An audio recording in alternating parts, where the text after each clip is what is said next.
Wait lang ah.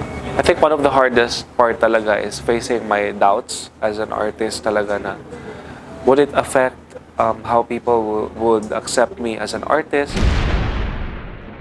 Yung 2014, I started writing my own songs not because I was really, like hoping to get signed by a label or I was expecting to release a lot of music in the future. He just loves to express. He doesn't want to be locked in a certain label about himself or about who he is, about his gender.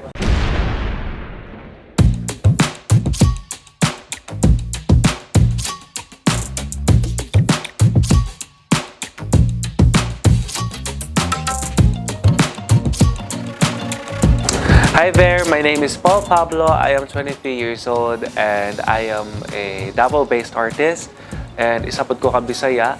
So far, I call my songs Hugotronic. Is a combination of hugot lyrics plus electronic sound.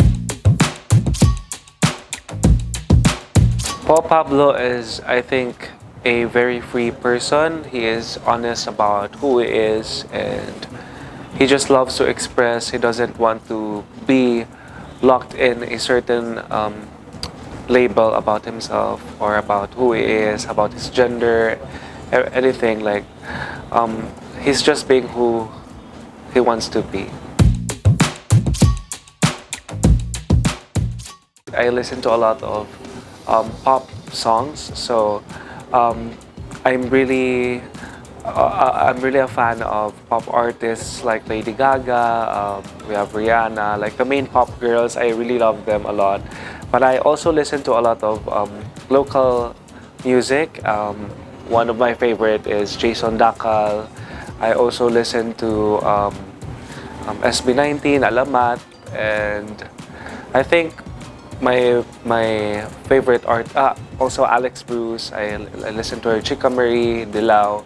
But my favorite talaga na outside Philippines is Lady Gaga because like I've been a fan of her since I was still 8 years old. So since then I've been like listening to her a lot. A lot of my decisions in life were affected by her music, her existence. That's why I really love her.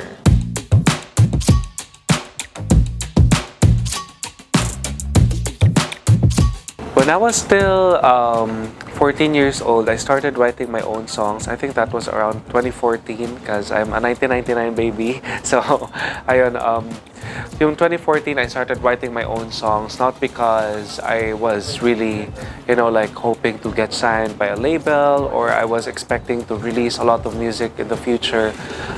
I was just really passionate about creating my own songs, writing stuff. So I got better and better as years passed by, and then I learned a lot moving forward. Until I reached the age of 18, I started writing in Tagalog and Bisaya. I explored writing in my own mother tongue, ganyan. So nung natuto na ako magsulat ng Tagalog in Filipino or in Bisaya, I kinda really like the feeling, the process of making something na very natural in a way na paano talaga ako magsalita in real life. Because in Davao, it's a bit different than other Bisaya places in Vismin.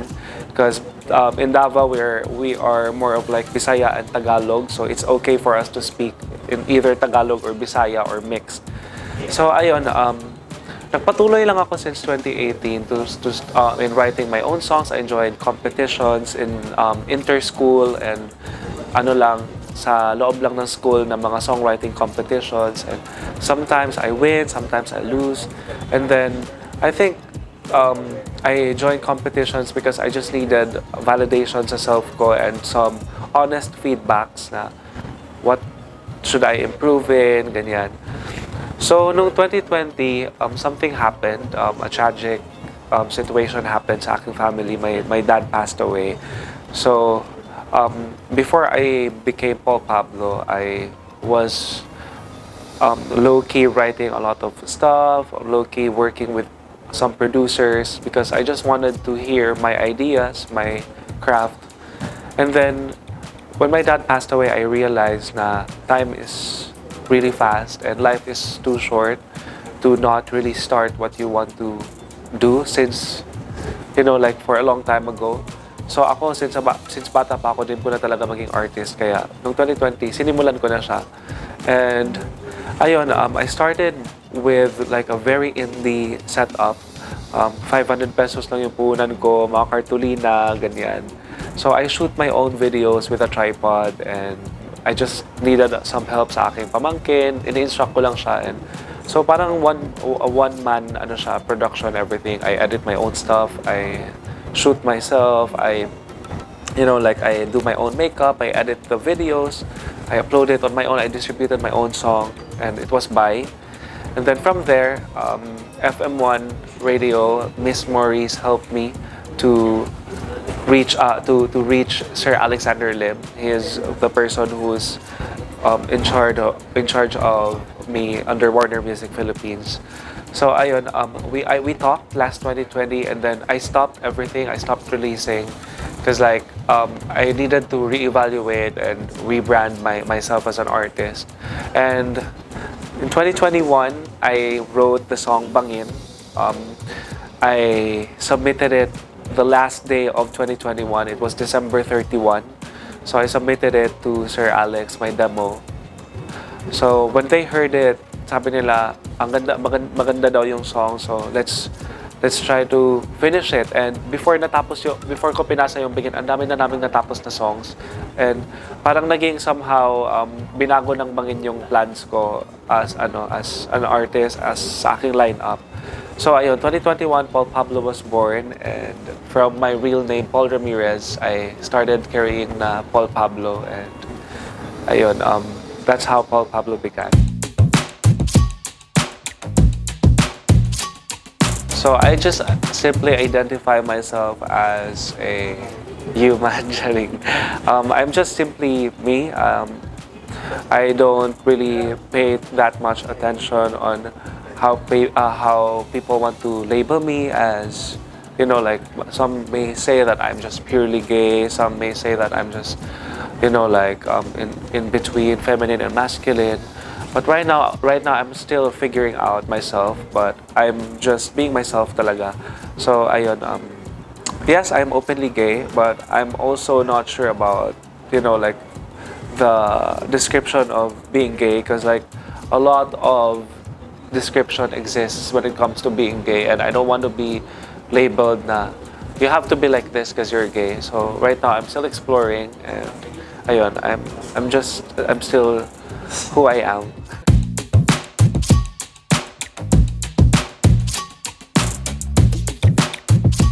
I think one of the hardest part talaga is facing my doubts as an artist talaga na would it affect how people would accept me as an artist. Ganon, kasi I'm knowing that a lot of people's I hear a lot of comments from people na how I carry myself is a bit different from others, and I sometimes don't feel different because this is how I normally dress up, this is how I normally carry myself, and ayun, I'm just happy about who I am right now. And ayun, parang I didn't see na it can somehow be a struggle, because people, if you're different, sometimes it can be a bad or a good thing.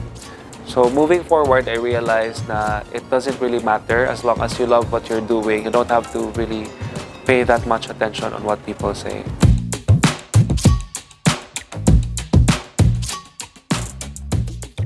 Yes, I think they're not just accepting, they're also really participative and active about, fighting for our rights, really knowledgeable about what the LGBTQ community is fighting for. A lot of young people talaga are very, open-minded, and most of my listeners also are younger ones.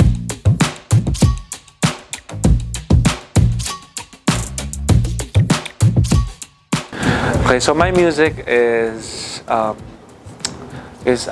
somehow an honest expression of my daily experiences, my life insights. So I write about my personal experiences whenever sa love or sa family ba, sa societal issues. So I write a lot of topics na revolving sa mga ganitong topics ng songs.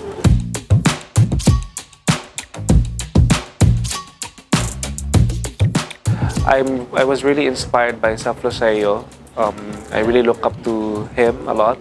So hi Seth, and also BJ Pascual. I'm really a big fan of BJ, but I also like to really sketch and like start from sketch, do a lot of tawag nito, mood boards, ganun. I love creating this kind of stuff. So one of my fashion influences talaga are mainly basically what I see online. And then if I can resonate myself with it, I'll create my own version. I don't just, like really copy it completely. I take inspiration from it and then I do my own versions.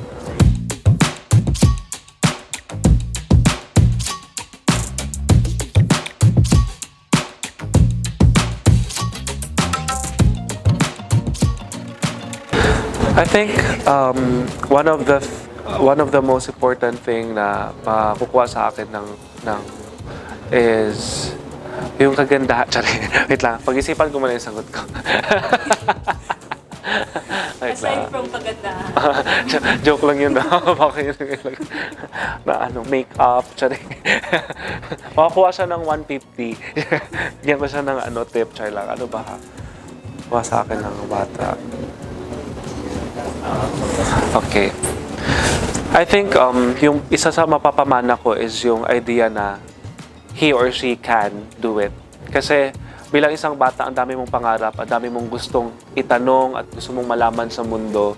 And as a kid, also, I was a kid before, malabang. So, ganun din yung pakiramdam ko nung bata pa ako. And seeing someone na, na sila, older than me, sila yung nagiging role model, sila yung nagiging example. So, aside from that kid being really appreciative of my art, my music, I think one thing na makukuha niya talaga is, if Paul Pablo can do it, then I can do it also in the future when I grow up.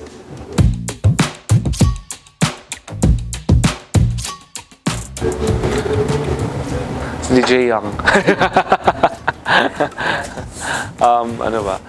Pagdating sa international artist, hindi na ako lalayo sa aking Mother Monster sa Lady Gaga. I'm really a big fan. But this is a bit unexpected, but I am really also a big fan of before it. So if given the chance, I would love to write a song with him, even if it's not going to be released or anything. I just want to experience, And when it comes to my to local artists, pinaka-dream collab ko is SB19 and Alamat. Because I really love P-pop acts, and at the same time, I'm also a big fan of Philip. So maybe if the time will come na I'll release something na medyo hip-hop-ish or ganon, I'd want to collab with a lot of hip-hop artists like Philip and si Cookies ba or Midlasty.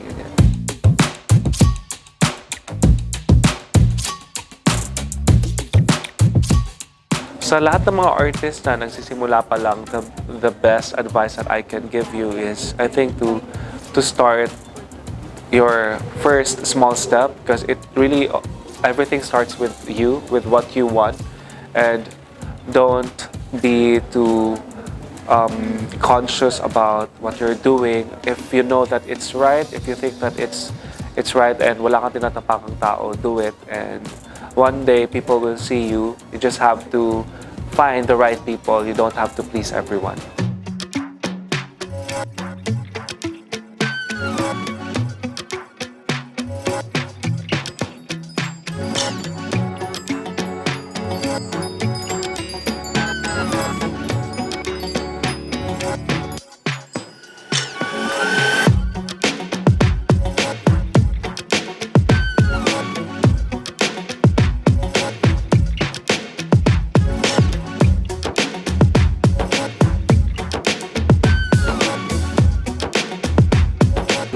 Okay, so I finally wrote this Bisaya track na I'll be releasing as my first ever Bisaya na song, and I did it with DJ Young DJ Young's the producer of this song. He's a really talented and amazing person, and I can't wait for you guys to hear it. And we're here at Bacolod because we're gonna be shooting the music video here with Ben Charlene. We've already met a lot of people, and the people here are so friendly and accommodating. That's why I really love it here. I got comfortable easily.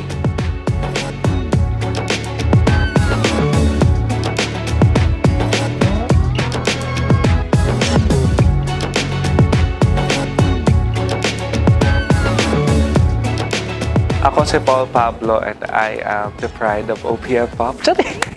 The pride na rainbow po.